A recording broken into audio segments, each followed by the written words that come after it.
ప్రభునందు ప్రియులైన మీకందరికీ యేసుక్రీస్తు ప్రభువారి నామంలో శుభవందనాలు తెలియజేస్తూ ఉన్నాం. దైవజనులు బ్రదర్ భక్త సింగ్ గారి పరిచర్యలో నుండి దైవ మర్మములు.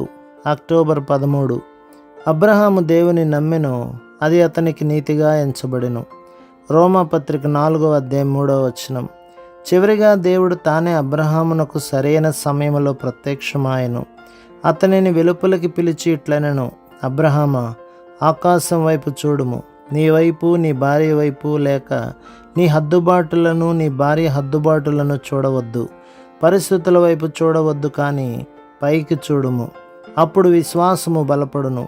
ఆకాశము తట్టు చూచి నక్షత్రములను లెక్కించుము. నీ సంతానము కూడా అటులనే ఉండును. ఈ దినము వరకు నక్షత్రముల సంఖ్య ఎవరికి తెలియదు. అవి అనేకములుగా బహు దూరములో ఉన్నవి. అతడు నక్షత్రములను లెక్కించలేడని దేవుడు ఎరుగును.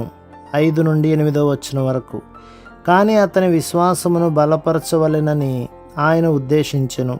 పైకి చూచుట ద్వారానే మనము విశ్వాసమును కలిగి ఉండగలము. శత్రువు మనలను క్రిందికి, అనగా మన హద్దుబాటులు, మన లోపములు, మన పతనములు చూచునట్లుగా చేయును. ఎడతెగకుండా మన నేత్రములు ఆయన మీద ఉండవలెను. విశ్వాసము ద్వారా ఆయన వాగ్దానములను చేపట్టవలెను. ఇర్మీయా గ్రంథం 34వ అధ్యాయం 18లోని వాక్య భాగము కొంత స్పష్టపరచుచున్నది.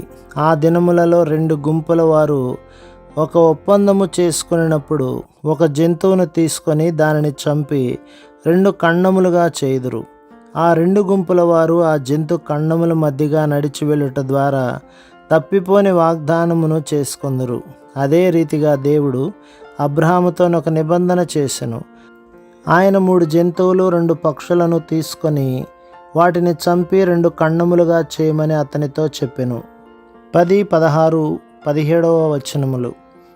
అప్పుడు దేవుడు ఆ ఖండముల మధ్యగాన ఒక మండుచున్న జ్వాల నడిచిపోవునట్లుగా చేసెను. అట్లు దేవుడు తప్పిపోని నిబంధనను అబ్రహాముతో చేసెను. ప్రభు మిమ్మును, మీ కుటుంబమును, మీ సంఘమును దీవించి ఆశీర్వదించునుగాక. ఆమేన్.